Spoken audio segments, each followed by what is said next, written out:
Hi, I'm Kathy from Connecting Kids to Meals. Welcome to Summer Food Service Program Training, SFSP program, as described by the Ohio Department of Education. Just a little about Connecting Kids before we get started. I'd like to read you the mission statement here. It's our goal to reach every child in Northwest Ohio that is in need and at risk and is in a food insecure situation. Some of the sites that Wood County ESC serves are those children in those outreaching, outlying areas that are often missed. So thank you for being our partner this summer while we manage the pandemic in 2021 and try and reach those children. Our mission statement at Connecting Kids to Meals is that the mission of Connecting Kids to Meal is to provide hot, nutritious meals through the year at no cost to kids ages 1 to 18 and located in low-income and underserved areas of the community. We fulfill this mission by partnering with schools, churches, libraries, parks, community centers, and other locations where these children gather. A little bit about our history. We started to organize in 2002 when a former founder realized that in the Toledo area proper there were kids that were absolutely missing out on meals. Once school closes for the summer, those children do not receive meals. And so he organized what used to be called Feed Lucas County Children. We've expanded in our areas, and now we are in Wood County, we are in Seneca County, we're in a lot of areas in Lucas County and also Toledo itself. Welcome to the Summer Food Service Program Training. My name is Kathy. Let's get started. After you flip over your mission statement, look at the next page. Up at the top it says connectingkidstomeals.org. That is our website. You can go on there, find a lot of very interesting things. It will also give you a little rundown about our programs that are listed here. We do summer meals. We started in 2002. We reached, I believe it was 7 million meals in 2019. In the summer of 2020, during the pandemic, we served over 500,000 meals. Just imagine that, 500,000 meals. We have 3 programs: the summer meal program, the after-school meal program, which some of the sites in Wood County that you're associated with, North Baltimore, Krim Elementary, Woodland Mall, those were 3 of the sites that served during the pandemic for after-school programs. We do have a year-round shelter meal program. We have one shelter, a teen shelter here in Bowling Green, that serves at-risk kids with behavioral problems over at the Children's Resource Center, not too far from here. The other shelters are all 3 in Toledo, and those serve families, women, and children. You can look those up on our website. I'm not going to read all of this to you. Read that in your leisure time. Next page. Important people for contacts. The person who is most important is the 4th one listed down, Caitlin Callahan. Caitlin handles all of our paperwork, all of our data, all of your meal delivery papers that you do tallies on. Go to Caitlin. We'll talk about that a little bit later. The other folks, Julia Fox is our logistics driver. She coordinates our drivers and some of our servers at our parks in Toledo. But she certainly is having a task coordinating some of our Wood County sites because there are so many and they are so far outreaching. The Circle Tour around Wood County, I did it one day, and to get to all of the Wood County ESC sites that you are providing services to takes about 2.5 hours. So we've had to split that up and do some different things for Wood County. And it's working out fine. You will need to know who Victoria Sims is. I used to be the program coordinator. I stepped out about 3 years ago and came back during the pandemic as we lost a key person for that piece of our company. Linda Rivera is the kitchen manager. She takes items that are favorites for kids. We add them to our menus. The items that kids don't like, we've rotated a few things in and out. During the pandemic now, we can no longer scoop and plate items. What we had to do because of the pandemic and those ODE guidelines for non-congregate meals, we had to go to grab and go style. So there is no more plating of food. What you will do is you will grab food that is already prepackaged and arranged for you. All you need to do is grab milk and the hot entree if there is one. So go over that and familiarize yourself with those folks. Next thing, on the right side of your folder is a training agenda. That's just an outline that ODE requires us to have in place. Look at that.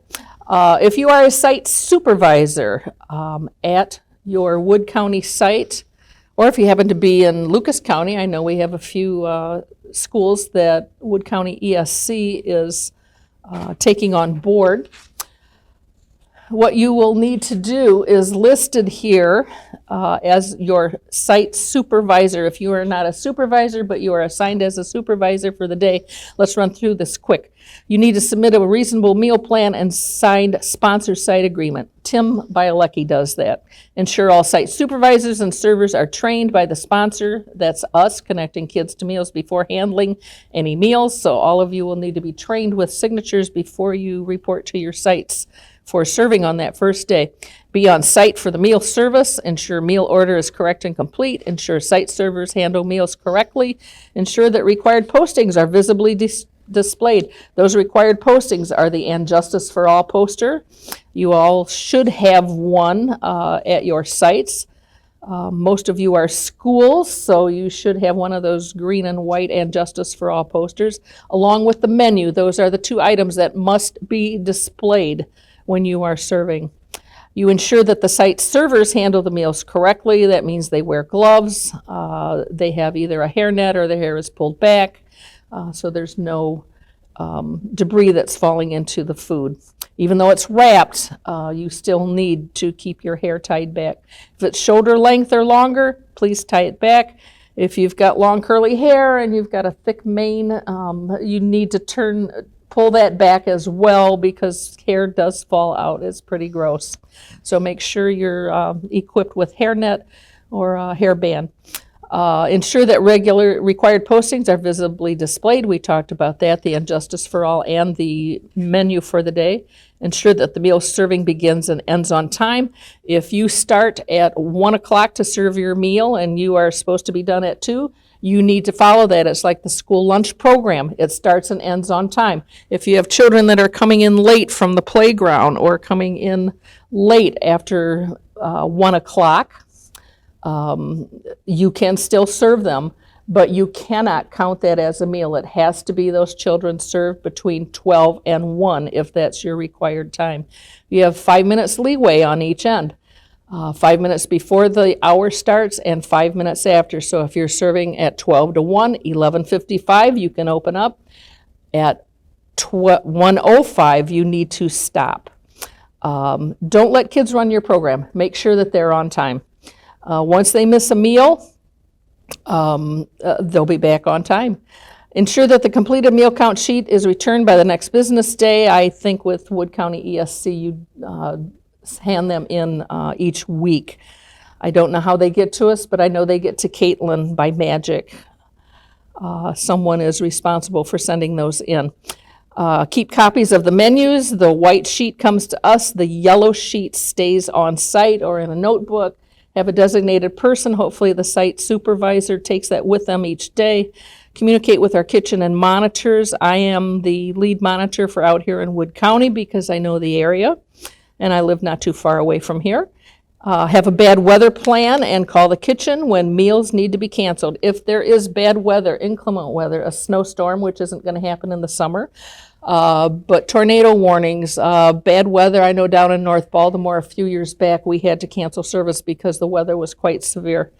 In fact, they had a tornado touchdown not too far from North Baltimore. So have a bad weather plan.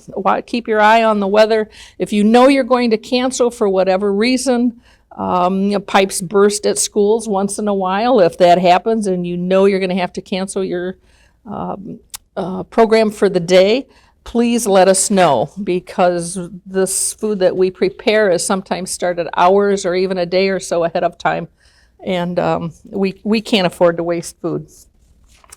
The next page, meal site required postings. We talked about that. Your And Justice for All poster and your current daily, correct that, daily or monthly menu. We have a monthly menu, but with the pandemic now, we do a daily menu that you can just put out on your table, because our menu does change from time to time depending on commodities and items that we get. Our main provider for our hot entrees is Gordon Foods. They work with neighboring and local vendors to provide these meals that are geared toward 9-year-old kids. So that's our target audience. If you're a 9-year-old, you're probably going to love most of the food that we provide. Next page, Civil Rights of Child Nutrition Program. This is your civil rights training. No child ages 1 to 18 is to be denied a meal. If you run out of food, please call us.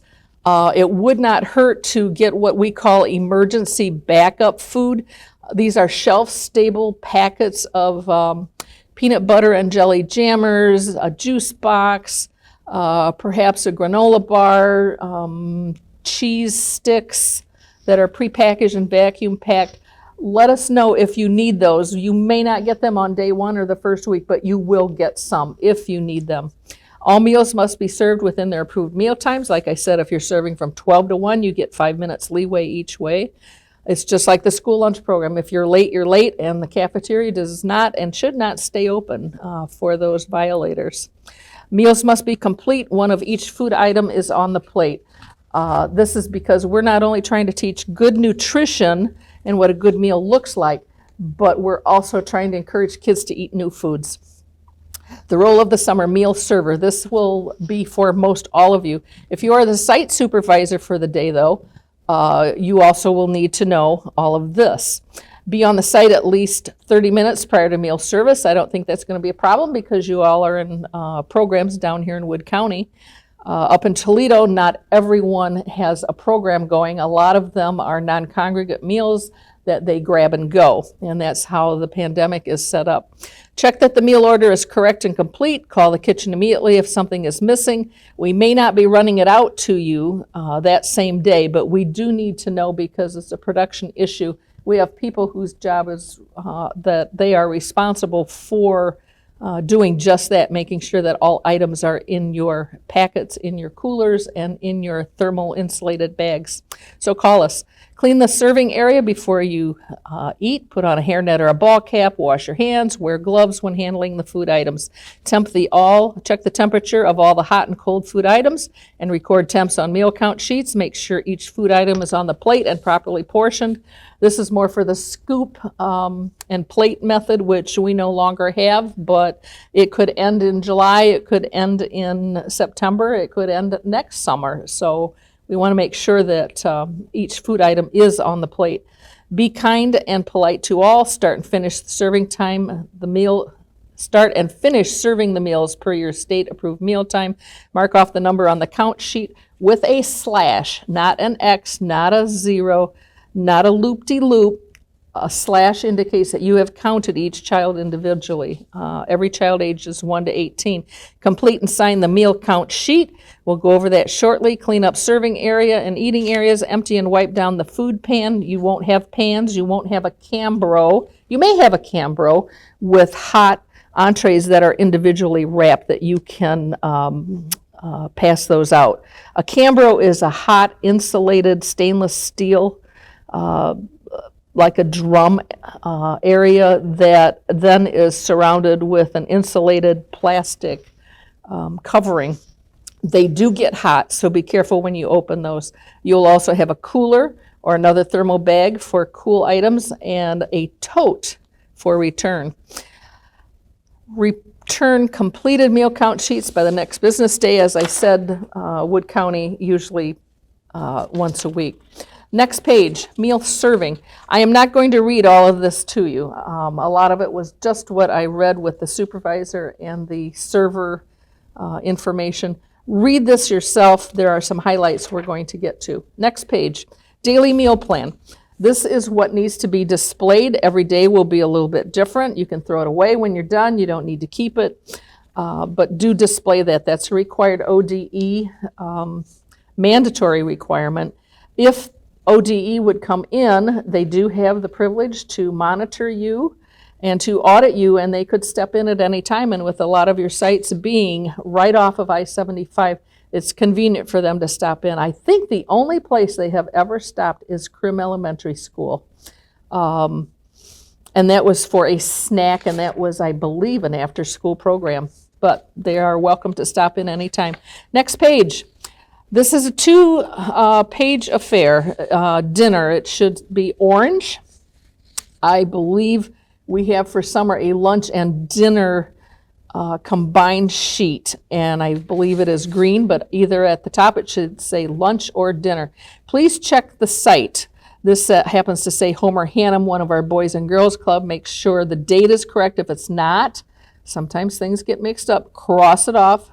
Put the correct date on it. This white page is what you will see, and what is filled out here is what you will see when you look at this page. The yellow copy is yours, and we'll go over that in just a second. You will see the 1 through 150, do a slash mark. Do not do a loop-de-loop. Don't do lines across and put a number out to the side. That only tells ODE that you never counted these kids. You estimated them, or you looked at your attendance sheet and did it by that. So a sideways slash mark is what they're looking for. Up at the top, you will see where it says number of meals received under supervisor. The supervisor should sign that or print their name. If you are the supervisor or the server for the day and the supervisor is not available, as long as you are trained, you can print your name there. You will see the number of meals received. For instance, if Krim has 60 meals, you'll see 60 meals up there in that part.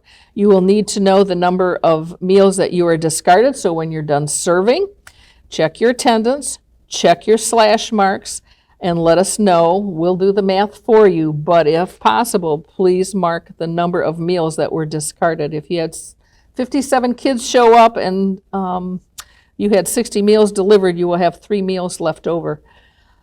Phone number of the server, additional order, the number of meals received after the first pickup, that's pretty invalid for the pandemic. We're not driving a 60-mile round trip down to North Baltimore to provide you with 5 milks that we forgot to pack, but we do want to know. Let us know if something's incomplete. Where it says site signature, that is you. If you are the server or the site supervisor, as long as you've been trained, anybody can sign this as long as you are willing, capable, and able to say that this is correct. So it would be your responsibility to sign this. Down in the middle, it says total child meals. After you've done your slash marks, total the number out to the side. Number of meals served to program adults. Servers, yes. If there are leftovers and you want to take a meal, you are entitled to a courtesy meal. We will only provide 2, though, for each site. We can't provide 10 if you've got 10 teachers or 10 helpers at your site over at Krim.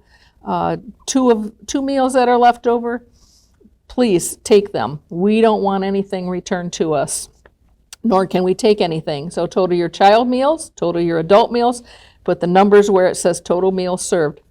Most important thing down on this next area, what is listed on this dinner sheet should be what is listed on the daily menu. It may vary day to day slightly. If you got if you got apples instead of mandarin oranges, please cross off the mandarin oranges and write apples. If you received carrot sticks and celery sticks instead of green beans, please correct that for us. Most of these come out pretty well organized and pretty accurate. Once in a very great while, if we have a storm the day before, sometimes we will combine the entree for the day with what we had from yesterday. As long as it's shelf stable, you might be getting that. So check that out. Out to the side, what is written there, 3 p.m. and a temperature of 198.1 degrees. You will check every one of your hot foods and record that temperature. This happens to be when it came out of the oven for us at 3 p.m. If you're having dinner, you won't, you'll be having lunch. But at 3 p.m., a hot dog temped out at 198 degrees. Grain, you will have a whole grain hot dog bun. Do not try to temp a hot dog bun. It's a room temperature item. RT is room temperature, put room temperature. Vegetables will come in a cup. It's a vacuum cup. They may not be heated. If you have a microwave at your schools or at your site, at your social club, wherever you are serving these kids, if you can heat them up, if you've got a captive audience, captive kids that are doing congregate meals, please try to heat those up for them. ODE says that during the pandemic, since they're vacuum packed, they don't have to be heated, but I don't know any 9-year-old that's going to eat green beans in a cup unless they're heated up. You're going to be lucky if they eat them at all, even heated up. So most of our vegetables, I think twice a week, 3 times a week, you will see vegetables. Most of them will be fresh carrot sticks, celery sticks. Once in a while we'll get ugly fruit. A couple of days a week we are allowed to serve 2 fruits instead of a vegetable and a fruit, so kids love that. You'll also have either a fruit juice box or a fruit. Milk is always on the menu. Make sure every child takes milk. Everything that is on the menu, that child should have on their plate or in their sack lunch. Down on the bottom, we will write how many meals were sent. If there were 50 that are sent, up on the top, it should also say number of meals received, 50. Signature will be on the bottom. Next page is all yellow because that's your yellow copy. What is filled in here is what you need to fill in. I would encourage you, if you've got a packet or a copy of this packet, please circle in red site signature up at the top underneath the word Monday. Site signature, it says Shauna Woody. That's the director over at Homer Hannum Boys and Girls Club. Make sure that is signed. Up on the top left corner, your site needs to be in there. Your supervisor's name or your name. If the supervisor is not available, they can be in the building and still be supervising and overseeing operations. So even though a supervisor is present on campus, doesn't mean that she actually needs to sign this. You need to sign this if the supervisor's not around. You can see the slash marks as indicated for the number of children that ate. 46 children ate, 2 adults ate, meaning 48 meals were served, and you can see that the number of meals that were wasted is 2, and that's up at the top left corner as well. The temperatures down below, you will have a protein for each meal. You will have a grain, WG means whole grain, a vegetable, a fruit or juice, and milk. You need to take temperatures of those items that are marked. The protein, it temped out at our kitchen to 198. By the time you get it, it could be down to 150. 140 is the temperature and above that you want to serve your hot meal. So put that in your head, 140 degrees. The cold foods need to be also temped. If you have vegetables, it's going to be hard to temp a single fresh carrot stick. I guarantee you won't be able to stick it in and not touch the metal probe. The temperature will vary if you touch your fingers to that probe. What you do to check these is check the temperature of your milk, open one up, put the thermometer in, close the lid for a couple of minutes, and whatever is in that container, whether it be a thermal bag or a cooler, that will also be the temperature of your vegetable. Or you can take 2 vegetable bags, put them together, throw them back into the cooler, and check that temperature when it comes out. If ODE is present, I would encourage you to check every cold temperature individually and write it down. This is before you serve any kids. After you serve them, the temperature is invalid, so make sure that you check the temperature just before you serve. Milk, easiest way. Open a carton of milk, you'll have to waste it. Put the thermometer in, close the lid, come back in a couple of minutes and check the temperature. Try not to touch that metal probe. When you are done with your thermometer, you need to wipe it off with either soap and water, clean it well, and re-sleeve it. Most of our thermometers are digital, but you might get a metal one. There's information in here on how to calibrate and check thermometers to see if they are accurate. Next page, health and safety section. This is an outline as what is included in here. If you have the opportunity to save milk and cold items in a refrigerator at your school, at your club, any other site, you need to put on the front the refrigerator log. That needs to be done daily if you are saving any food. If you are dumping hot items, and you should, if you have leftovers, because you cannot reuse those the next day, please make sure that they go out the door with a family. You don't have to record those meals if you're not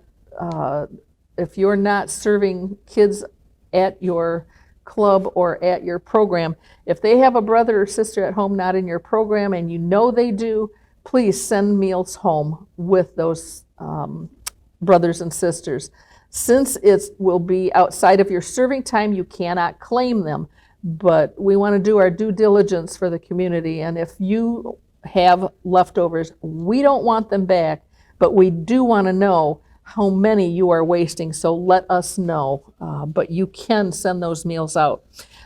Something from the health department, next page, no bare hand contacts, ready-to-eat foods, read that in your spare time, refrigeration safety. If you're using a refrigerator, make sure milk goes on the bottom. There are things that you should not refrigerate. Some things are bananas. You don't need to refrigerate packaged, vacuum-packed veggies. You don't need to refrigerate apples, bananas. If you have leftover bananas and somebody on Friday wants to take them home, I would encourage you, go home, make some banana bread, but don't waste those bananas. We don't want them back. Milk, we don't want back. The thermal chain has to be observed, and if you are saving milk, you need to follow these refrigeration safety rules. 40 degrees or below is what you need to what you need to store your cold items in. Calibrating thermometers. There are two methods. There's the ice water method and the boiling water method. I would encourage you to do the ice water method with a large glass, not a styrofoam cup, a large glass. This is the easiest way to check your thermometer, is with the ice water method. Use a glass, a coffee cup, a ceramic cup, and follow these directions. It only takes about 30 seconds after you've put your thermometer in there before it reaches your maximum lowest temperature, and you want it below 40 degrees. Wash your hands often. Next page, read that in your spare time. Some information from ODH, the Environmental Health and Radiation Protection Department. This is how to clean up vomit and fecal accidents. You may have a kid that throws up at the sight of green beans. I've had a kid growing up, every time he'd have green beans, he'd gag. Please do not force your kids to eat these meals. It's an opportunity for them to learn what a good meal consists of. Vegetables are part of a good meal, although a lot of kids really don't like them. We still are going to serve them. If you have kids that want to put their vegetables on a share table, unopened, save those. If you know a family at the end of the week that could use those, send them home with them. We don't want them back, but we do want you to call us and let us know if you need to adjust your numbers. The reason being is we rely strictly on that daily delivery sheet and those numbers to submit to ODE. We always run a month behind, so when you start in June, that first week of July, we'll be sending in all of those to the Ohio Department of Ed for our reimbursement. We also rely heavily on grant funding. You being a 501c3, you know you cannot exist just on reimbursement, and we solicit for grant all the time. Next page, last page. If you are into finding out more about norovirus and foodborne illnesses, please check with the Lucas County Health Department or the Wood County Health Department. They may come and visit you, your local health department. You are not under health department regulations per se. We are, as a sponsor, Connecting Kids to Meals. You are not soliciting food, you are not selling food, and because of that, you don't fall under those strict guidelines. But do adhere to proper hand washing, sanitation. It keeps everyone safe, and if you have someone who is sick, please send them home if at all possible. One more thing, if you have a child with allergies, we need to know that. If they are allergic to peanut butter, we need to know that. We can provide a soy butter substitute. I can think of an incident at Crim Elementary a few years back. Had a parent who said their child had a red food dye allergy. Yes, he did. But we cannot replace or substitute food based on very oddball or very rare allergies. What it did was the red food dye made him hyper. And the mother was very, very distraught because she had to pack a lunch every day. Well, if it was my child and I knew what they were allergic to, there is red dye in taco sauce, there is red dye in tomatoes, there is red dye in fruit drinks, there is red dye in a lot of the foods that we consume. So if you have a child who is allergic to something, please let us know. If it's milk, we'll substitute for a soy product as well. But we do need a doctor's excuse. We don't need just the parents say so that they're allergic to milk. We need to know, is it a lactose intolerance or a soy intolerance? If they're truly allergic, hopefully there is someone on board who knows how to do CPR. There's been a few incidents where we've had kids who had peanut butter allergies that the child did not report that and the parent did not report that. And we've had a couple of sites over the last 15 years. I can think of 2 incidents where we had a child with a food allergy. And that ends our training for SFSP. If you have any questions, please ask Tim or one of your site leaders. Get that question back to me. Everything you need to know is in your packet. And I understand that if you do have questions, they can't answer it, please have one of your site leaders call us. I'm available by phone. I'm not the program coordinator, but I am the monitor. So you may see me showing up if you are starting a June 1st or a June 7th program. You can expect to see me within the first week. And it's not because I'm being snoopy. I'm mandated to come to make sure that your program is running well, and if there are adjustments that need to be made, we can make adjustments right there. And I will visit all old returning sites such as Crim, North Baltimore. You will have a visit within 30 days. Thank you for your patience. Have an enjoyable summer. If you're not having fun, you're doing something wrong. Enjoy this summer with your kids. Thank you.